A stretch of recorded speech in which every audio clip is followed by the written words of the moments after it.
अब जब मैं आपसे बराह रास्त मुखातिब हूँ तो इस वक्त कुछ देर पहले तेहरान में इसराइल ने जो ईरानी टीवी है उसके ऊपर हमला किया है। स्टूडियोज़ में धुआं भर गया है, खातून एंकर स्टूडियो छोड़ने पर मजबूर हुई हैं और इसराइल ने धमकी दी है कि ईरानी सरकारी टीवी और रेडियो गायब होने वाला है, इस इलाके से लोग निकल जाएं।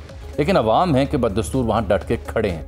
हमने आज जो जावेद राना साहब को लिया हुआ है उसकी वजह यह है कि ये इन्होंने ईरान के मौजू पे बहुत लिखा बोला और उसको बड़ा कीनली फॉलो किया है, ईरानियन सहाफ़ियों के साथ भी राब्ते में रहे हैं। तो राना साहब, एक तो ये जो इसराइल अब उनके सरकारी टीवी को निशाना बना रहा है और साथ रजीम चेंज की लिए प्रवोक कर रहा है मैसेज को, तो आपने ईरान को देखा हुआ है, ईरान की आवाम और ये जो बात है रजीम चेंज, क्या ये अहदाफ इसराइल हासिल कर पाएगा? ये बड़ा अहम सवाल है। इसराइल का डिक्लेयर्ड जो ऑब्जेक्टिव है वो ये था कि ईरान को न्यूक्लियर बम हमने नहीं बनाने देना, इसलिए उनकी जो न्यूक्लियर साइट्स हैं वो तबाह कर दी गई। एक न्यूक्लियर साइट के अलावा बाकी सारी तबाह शायद बड़ा लफ्ज है, डैमेज कर दिया गया। और एक इसलिए छोड़ी है कि वो डोनाल्ड ट्रंप को उन्होंने एक स्पेस दी है कि अगर निगोशिएशंस हों तो आप इस पे कर सकें, जिसका मतलब ये है कि जीरो इनरिचमेंट। अब सबसे बड़ा सवाल ये है कि इसराइल ने जो न्यूक्लियर इंस्टॉलेशंस को डैमेज करना था या तबाह करना था वो तो कर चुके हैं। तो अब ये आम लोगों को तेहरान के अंदर और ईरान के अंदर ये क्यों कहा जा रहा है कि आप ईरानियन गवर्नमेंट के खिलाफ जो है आप रिवोल्ट करें, अगर आप रिवोल्ट नहीं करेंगे तो हम आपको मार देंगे। आप ये कहा जा रहा है कि आप जिम्मेदार होंगे। यानी इसराइल दुनिया की वाहिद रियासत है जो सरेआम ये कहती है अवाम को कि आप हुकूमत के खिलाफ उठ खड़े हों, अगर नहीं होंगे तो हम आपको मार देंगे। तो यही काम उन्होंने गजा में किया, यही काम उन्होंने हिजबुल्लाह के साथ लिबनान में किया और बाकी जगहों पे भी यही कर रहे हैं।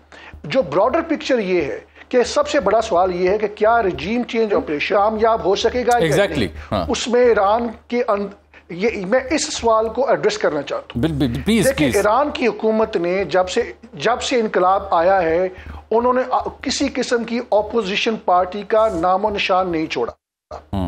उनके पास एक ऑपोजिशन है जिसका नाम है नेशनल रेजिस्टेंस काउंसिल और वो ईरान से बाहर है और वो बाकी जो वेस्ट मगरब के अंदर जो भी इंटेलिजेंस एजेंसीज हैं उनके हाथ में खेल रहे हैं।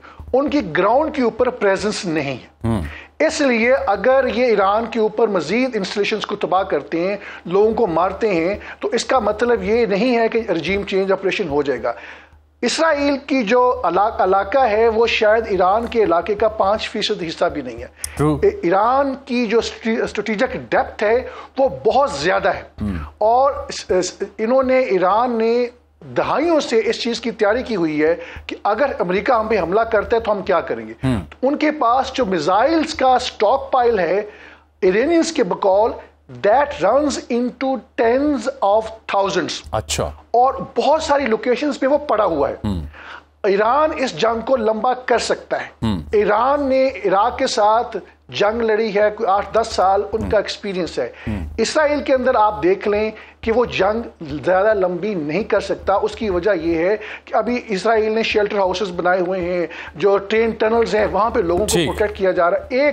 एक 10 लाख लोग जो है वहां पे उन्होंने जो है वहां पे इस वक्त मौजूद हैं जो टनल्स में, और 1 मिलियन के करीब लोग जो है पहले ही जा चुके हैं इसराइल से। इसलिए मेरा नहीं ख्याल कि ये रजीम चेंज ऑपरेशन जो है किसी भी तौर पे कामयाब होगा। उनकी चेन ऑफ कमांड मौजूद है और आने वाले दिनों बिल्कुल ठीक। जावेद साहब मेरे साथ रहें। जावेद साहब, ये आज मैं कुछ मुख्तलिफ आउटलेट्स को पढ़ रहा, इस सिलसिले में कमेंट्री कर रहे हैं। आज़ादाना कमेंट्री तो मुश्किल हुई पड़ी। आज तो जुमाइमा गोल्डस्मिथ ने भी हवाला दिया हुआ है एक broadcastnow.co.uk की एक रिपोर्ट का, जिसमें कहा गया कि BBC की जो कवरेज है वो सिस्टमेटिकली बायस्ड है अगेंस्ट पैलेस्टीनियंस। तो बड़ी खुशी हुई मुझे ये देख के। बाकी डेली मेल का मैंने जिक्र किया, लेकिन इन तबसरों में ये कहा जा रहा था, जैसे जावेद साहब ने कंक्लूड किया कि उनके पास 10s of thousands मिसाइल्स हैं जगह जगह। ये कहा गया कि जी ईरान के पास शॉर्ट रेंज डिफेंस सिस्टम है जो कंधे पर रखकर भी इस्तेमाल किया जा सकता है। तो लोग आप जैसे तज्जिया निगारों से सवाल ही पूछना चाहते हैं कि इससे क्या मुराद ली जाए, ये क्या सिस्टम होता है, जरा आप तफसील बताइएगा। देखिए, जो एयर डिफेंस सिस्टम्स हैं इसके ऑलमोस्ट 3 लेयर्स होती हैं जी। एक है शॉर्ट, जो टेक्टिकल शॉर्ट रेंज होते हैं जो 40 से 70 किलोमीटर के दरमियान होते हैं। फिर मीडियम रेंज है, जिस तरह हम आयरन डोम की बात करते हैं, ये बेसिकली ये शॉर्ट उनका वो रेंज है जी। इसी तरीके से फिर मीडियम रेंज होते हैं जी। मीडियम रेंज जरा 300-400 किलोमीटर तक चले जाते हैं। और फिर जो ICBM या जो इंटरकॉन्टिनेंटल बैलिस्टिक मिसाइल्स के खिलाफ ये तीनों सिस्टम तो वहां पे मौजूद हैं इजराइल के पास ही। तो इस तरह डिफरेंट रेंजेस होती हैं। अभी शोल्डर जो है बेसिकली जो एयर डिफेंस सिस्टम, जो ground based air defence systems होते हैं उनके पास जरूर होते हैं, जैसे बाकी कंट्रीज के पास भी है, पाकिस्तान के पास भी है। तो अब मैं एग्जैक्टली नहीं बता सकूंगा कि वो किस तरीके से उनको यूज कर सकेंगे, लेकिन टू बी वेरी ऑनेस्ट थोड़ा सा चैलेंजिंग है इस वक्त ईरान के लिए अपने एयर डिफेंस को। दैट्स वाई उनको बड़ी फ्री एयर मिली है जी शुरू में ही। तो ये सिस्टम्स होने चाहिए, लेकिन जो इफेक्टिव बात होगी, जैसे अभी जावेद साहब भी बात कर रहे हैं कि रिस्पॉन्स क्या है। देखिए किसी चीज का डिफेंस जो है ना वो आपकी ऑफेंसिव कैपेसिटी में लाया करता है जी। Mainly it is lying in your offensive.